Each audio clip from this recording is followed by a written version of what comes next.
Olá, meu nome é Paula Prati, eu sou nutricionista oncológica e no vídeo de hoje vou falar um pouquinho sobre alimentação e prevenção do câncer. Como é que tem alimentos que podem ser fatores de risco, né, para o desenvolvimento de qualquer tipo de tumor e também como a gente pode utilizar alguns alimentos para ajudar na prevenção do câncer. Então hoje a gente tem a sensação que viver causa câncer, né? Que tudo pode levar ao desenvolvimento de tumor e tal. E realmente a gente vive no mundo realmente que a gente fica exposto a diversas substâncias, né? Substâncias chamadas xenobióticas, que eu vou falar um pouquinho mais pra frente, que são fatores de risco para o desenvolvimento de diversos tipos de tumores. Só que a nutrição é belíssima, né? E a gente pode também utilizar vários tipos de alimento para equilibrar ou balancear, né? Ou agir até contra essas substâncias xenobióticas. Então, a regra em relação à prevenção, né? Utilização dos alimentos para prevenção do câncer é utilizar esses alimentos de forma preventiva e reduzir ou minimizar o consumo desses alimentos que podem ser fatores de risco para o desenvolvimento do câncer, né? Então, a exposição a substâncias xenobióticas são aquelas substâncias que o nosso organismo não consegue digerir direito ou não sabem como administrar, como por exemplo, os agrotóxicos, algumas substâncias formadas na fritura ou tostar dos alimentos, então substâncias contidas em refrigerantes. Então essas substâncias são estranhas para o nosso organismo, a gente chama elas de xenobióticas, e o nosso organismo não sabe como metabolizar, digerir essas substâncias e colocá-las para fora, né? Então essas substâncias, ela reduz o metabolismo de reparo do DNA. Então quando a gente consome muito essas substâncias xenobióticas, o nosso DNA não consegue fazer reparos, né? E aí a gente precisa da detoxificação dessas substâncias, né? O que é essa detoxificação? É a biotransformação dessas substâncias pelo organismo em substâncias que a gente consiga eliminar, né? Sem causar danos para o nosso DNA. Então, o processo de detox do nosso organismo, ele tem o objetivo de reduzir o impacto dessas substâncias, dessas toxinas ruins, né, das substâncias xenobióticas para o nosso organismo. E esse processo de detoxificação, ele é feito exclusivamente pelo fígado, né? É o órgão responsável por isso. Só que através da alimentação, a gente pode como se fosse dar uma mãozinha, né, um empurrãozinho para esse processo de detoxificação ser otimizado, né? E aí, isso envolve também a importância de uma microbiota intestinal saudável, né? Para estar ajudando a absorver essas substâncias boas, né, e ajudar nessa detoxificação do organismo. E essa detoxificação ocorre principalmente nas substâncias cancerígenas. Então, essas substâncias com potencial cancerígeno, o nosso organismo faz esse processo de detoxificação através do fígado para a gente conseguir eliminar essas substâncias do nosso organismo, né?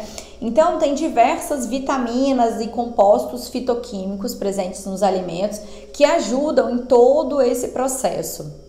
Então, os aditivos químicos, né, como agrotóxico, os aditivos colocados em alimentos industrializados, né, cigarro, bebida alcoólica, todas essas substâncias, elas precisam desse processo de detox e elas muitas vezes atrapalham essa detoxificação correta, né?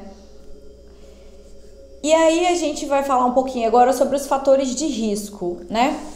Então a gente vive num ambiente, né, que tem fatores de risco, tanto intrínsecos, né, que ocorrem pela idade ou fatores genéticos do nosso próprio organismo, quanto fatores extrínsecos, né, vindos de substâncias, fatores extrínsecos que podem ser químicos, físicos ou biológicos, né. As substâncias químicas a gente pode falar basicamente dos agrotóxicos e dos aditivos alimentares, né, corantes, conservantes, adoçantes ruins, que ajudam na produção de substâncias cancerígenas. Outras substâncias também que ocorrem devido ao preparo dos alimentos, né, que são as acrilamidas, as aminas heterocíclicas formadas através da carne, né, daquela parte tostadinha da carne. Então, o objetivo é ingerir esses tipos de substâncias de maneira reduzida, né, ou evitar ao máximo. Então, quem puder sempre comprar alimentos orgânicos é melhor.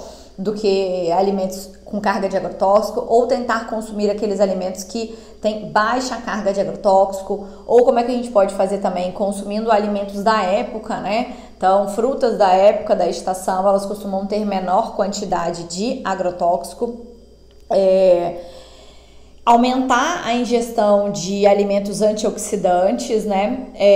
Outras coisas que ajudam como fatores de risco para o câncer é a obesidade, o sedentarismo. Então, tudo isso auxilia como fatores extrínsecos e modificáveis para a gente reduzir a incidência do tumor. Então, esses fatores extrínsecos, né, é o câncer relacionado ao estilo de vida. Então, a gente modificar, né, esses estilos de vida, essas questões modificáveis, né, que é alimentação, atividade física, um estilo de vida mais que ajuda na prevenção do câncer. Isso a gente vai estar melhorando muito a proteção contra o câncer, né. Hoje em dia o aumento da diabetes, né, do sobrepeso, da obesidade, a resistência à insulina, ela está ligada diretamente ao desenvolvimento de diversos tipos de tumores, né? Então a gente precisa manter uma glicemia abaixo de 84. O consumo de carne vermelha também, a carne vermelha é uma classificada como um agente possivelmente que pode causar câncer, né? Estou lendo algumas orientações, algumas anotações que eu escrevi. Então, a classificação da carne pelo IARC é o nível de evidência de substâncias cancerígenas B2, então ela é uma substância possivelmente cancerígena. E falando um pouquinho agora sobre os fatores de risco, né? A gente falou de um dos fatores de risco, que é os xenobióticos, né? E existem dois tipos de fatores de risco. Os fatores de riscos intrínsecos, né? Que são aqueles relacionados à genética do nosso organismo e a idade também, né? Então, quanto maior o avançar da idade, aumenta o fator de risco para o desenvolvimento de câncer, né? Por quê com o aumentar da idade, né? Porque a gente fica mais exposto por um longo tempo aos fatores cancerígenos, né? E os fatores extrínsecos, né? Que são os agentes químicos, os relacionados a estilo de vida, sedentarismo. Eu vou falar um pouquinho sobre cada um deles agora, né? Então, a quantidade dessas substâncias xenobióticas ingeridas, a quantidade de substâncias químicas dos alimentos industrializados envolvidos, então são fatores extrínsecos e modificáveis, a redução na ingestão de nutrientes antioxidantes, né? Que não é interessante, o ideal é que a gente consuma mais alimentos antioxidantes. O excesso de peso está extremamente ligado ao desenvolvimento de tumores, principalmente tumores relacionados a câncer de mama e a câncer de próstata, são bem relacionados ao sobrepeso, como também diversos outros tipos de tumores. O sedentarismo, né, é um outro fator de risco para o desenvolvimento de câncer. Então, esses são os fatores que a gente chama de fatores extrínsecos e modificáveis, que são os estilos de vida. Então, hoje a gente sabe que 5% dos tumores são devido a fatores genéticos, né? E 95% do desenvolvimento desses tumores é causado pelo estilo de vida e alimentação, né? E aí o aumento hoje em dia do diabetes, né, as pessoas têm muito mais diagnóstico de diabetes do que tinha antes, então a resistência à insulina, né, que é uma glicemia mais elevada, então o ideal hoje é que a gente tenha uma glicemia abaixo de 84, como um fator, como redução, minimização de fator de risco para o desenvolvimento de câncer. A carne vermelha em excesso, né, é um alimento potencialmente cancerígeno, principalmente a carne vermelha tostada, né?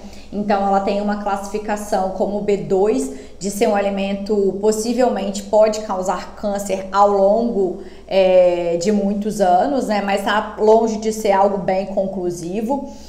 Por quê, né, a carne vermelha? Porque quando a carne vermelha a gente tosta ela, né, ela fica aquela carninha com aquela crosta queimadinha, ela forma uma substância chamada amina heterocíclica, que é uma substância potencialmente cancerígena. Então, por isso que a gente orienta a redução do consumo de carne vermelha para no máximo 2 a 3 vezes na semana, junto com a inclusão de verduras, legumes e vegetais. Então, e uma outra dica para reduzir isso é marinar a carne vermelha em temperos como limão, vinho tinto, botar alecrim, orégano. Tudo isso reduz em até 90% a formação dessas aminas heterocíclicas. Uma outra coisa que a gente pode fazer é não consumir essa carne tostada, seria assar essa carne em baixa temperatura, né? Abaixo de 200 graus Celsius, aumentar o período de cozimento. Então isso também é interessante para reduzir a formação dessas aminas heterocíclicas. Uma outra substância são as acrilamidas, né? Que são substâncias formadas já nos carboidratos, né? Nos alimentos de fonte vegetal, quando eles também são colocados em altas temperaturas. Então, o ideal é que a gente não frite tanto esses alimentos e não coloque esses carboidratos em altas temperaturas para não formar essa acrilamida que a gente chama, né? Então, cozinhar também em baixa temperatura. Os alimentos alcalinos atuam bastante na prevenção do câncer. E o que são esses alimentos alcalinos, né? Basicamente, que alcalinizam o nosso organismo. Basicamente, frutas, verduras, legumes, água com limão, castanhas, fontes de vitamina E são importantes naquele processo de detoxificação do nosso organismo. As frutas cítricas, como vitamina C, então laranja, limão, goiaba, acerola, são vitaminas importantes para o nosso organismo, super antioxidantes, que ajudam na prevenção do câncer também.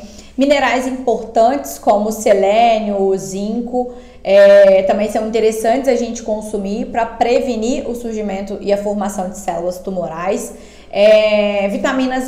Substâncias antioxidantes, que são o quê? As catequinas presentes no chá verde atuam bastante na prevenção do câncer, a quercetina presente na cebola, o licopeno que está presente no tomate, né? Então, para esse licopeno se tornar mais biodisponível, o ideal é que a gente aqueça esse tomatinho, né, por um tempo. O resveratrol presente na uva, no suco de uva. Então, todas essas são substâncias antioxidantes presentes nos alimentos que atuam na prevenção do câncer também. Então, e também não adianta nada a gente cuidar só da alimentação se a gente não cuida do nosso corpo, né? Não pratica atividade física, não tem formas de aliviar o estresse. Então isso tudo é muito importante também na prevenção do câncer. Outra coisa que eu falei lá no início é o cuidado com a nossa microbiota intestinal. Então consumir bastante fibras, e essas frutas, verduras e legumes, né, já tá ligado, já tá presente em fibras. Então o consumo de alimentos integrais também é interessante para a saúde do intestino. Então, pães integrais, biscoitos integrais, massas integrais, de uma maneira geral, eles são enriquecidos de fibra. Então, isso é muito importante para o consumo. A utilização de alimentos crucíferos. O que são crucíferas? Aqueles vegetais como brócolis, couve-flor, repolho. Eles têm substâncias que ajudam no equilíbrio dos hormônios e ajudam bastante na prevenção do câncer de mama e de próstata, principalmente. Então eu falo que o consumo de crucíferas no mínimo 3 vezes na semana é interessante para a prevenção, principalmente desses tumores, como diversos outros, né? A utilização de gengibre.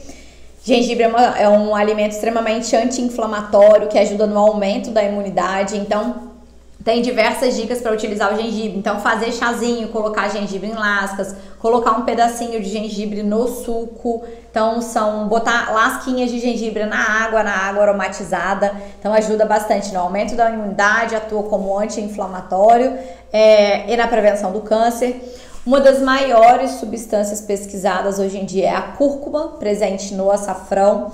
Então, importante ela estar presente no nosso dia a dia também. Eu oriento muito os pacientes a fazerem um sal aromatizado que bota ervas, um pouquinho de sal, cúrcuma e pimenta do reino. A cúrcuma, né, o açafrão, ele precisa da pimenta do reino para ele se tornar mais biodisponível para o nosso organismo. Então, é interessante a gente sempre casar os dois, a cúrcuma com a pimenta do reino, né? Vitamina D. Aí falando na exposição ao sol como prevenção, né? Um pouquinho daquele solzinho de manhã até as 10, 20 minutinhos é interessante. Para quem não consegue se expor a esse sol nesse momento, o ideal é verificar a vitamina D e fazer uma reposição de vitamina D pro organismo. Então, o ideal da vitamina D é ficar naquela faixa ali do exame de sangue mesmo. Bom, então essas são as dicas e orientações para que a gente tenha uma vida preventiva, né? Com atitudes anti-câncer. Eu falo que tudo isso está envolvido, né? Então, a alimentação, a prática de atividade física, forma de aliviar o estresse, yoga, meditação, todas as práticas integrativas são interessantes para isso. E a gente consegue, dessa forma, reduzir bastante e ter uma alimentação preventiva em relação ao câncer. Então, essa a minha intenção desse vídeo é informar, ajudar e orientar. Não é deixar ninguém aqui mais neurótico, assim, não consumir o que gosta. É a prevenção como uma forma de equilíbrio. Hoje a gente tem uma vida extremamente corrida e muitas vezes esses alimentos, essas substâncias xenobióticas estão presentes no nosso dia a dia. Então, a intenção é sempre reduzir essas substâncias que ajudam no desenvolvimento do câncer e contrabalancear com alimentos orgânicos, alimentos antioxidantes, as substâncias que eu falei, né? As crucíferas, o gengibre, a cúrcuma, incorporar isso no nosso dia a dia para contrabalancear essas substâncias cancerígenas que muitas vezes não tem como a gente não conviver com elas. Bom, é isso. Esse é o meu primeiro vídeo do Nutrionco na prática.